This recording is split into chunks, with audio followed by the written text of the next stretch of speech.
The Genius Act killed yield-bearing stablecoins. That might save DeFi. Congress may pass the most consequential crypto law of the century this week. That's bad news for one of DeFi's murkiest gray areas, yield-bearing stablecoins. Congress may pass the most consequential crypto law of the decade this week while drawing a bright red line through one of DeFi's murkiest gray areas, yield-bearing stablecoins. At first glance, the Genius Act appears to be a straightforward regulatory win.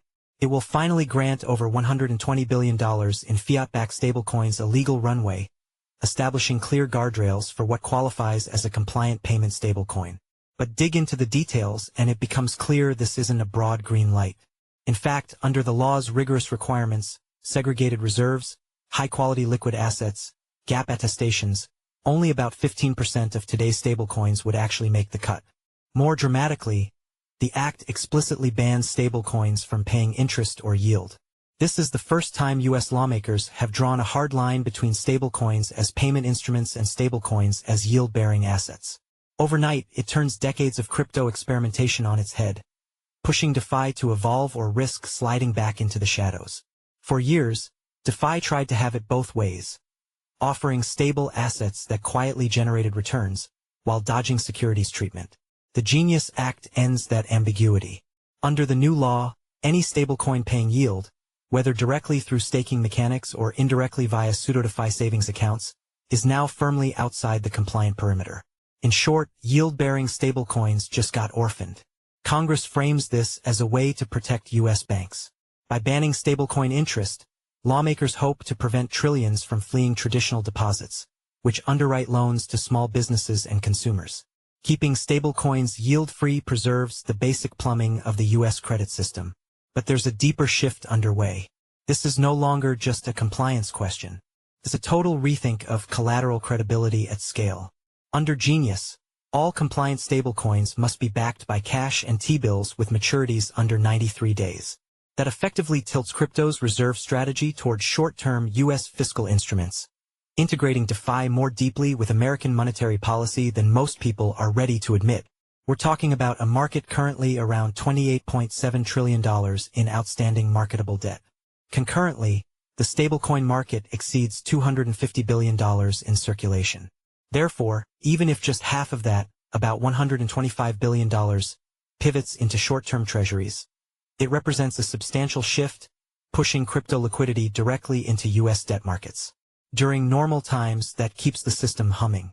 But in the event of a rate shock, those same flows could reverse violently, triggering liquidity crunches across lending protocols that use USDC or USDP as the so-called risk-free leg. It's a new type of monetary reflexivity. DeFi now moves in sync with the health of the treasury market. That's both stabilizing and a fresh source of systemic risk. Here's the irony. By outlawing stablecoin yield, the Genius Act might actually steer DeFi in a more transparent, durable direction.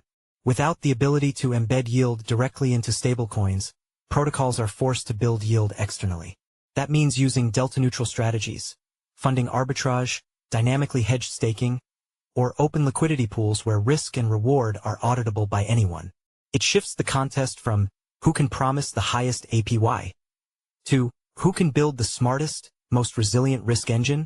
It also draws new moats.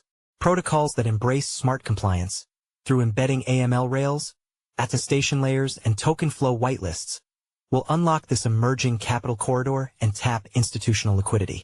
Everyone else?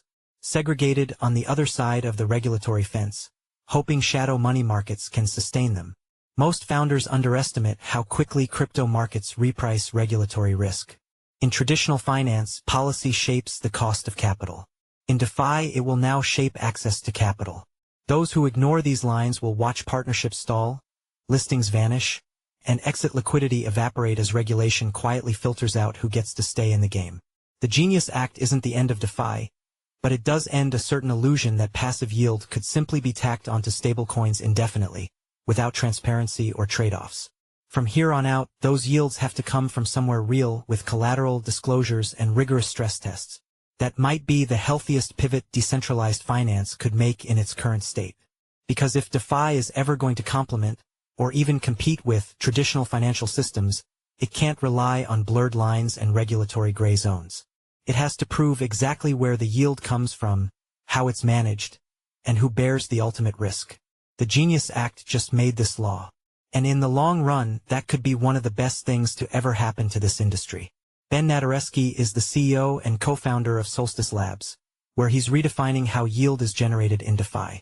Backed by Deus Ex Capital, Solstice Labs pioneers permissionless, institutional-grade strategies on Solana, making sophisticated trading approaches and sustainable yields accessible to everyone.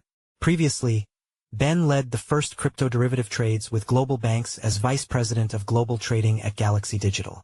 He advanced strategic investments in digital assets as director of M&A at Six Digital Exchange and helped expand blockchain adoption across Asia with R3, introducing decentralized tech to central banks and financial institutions.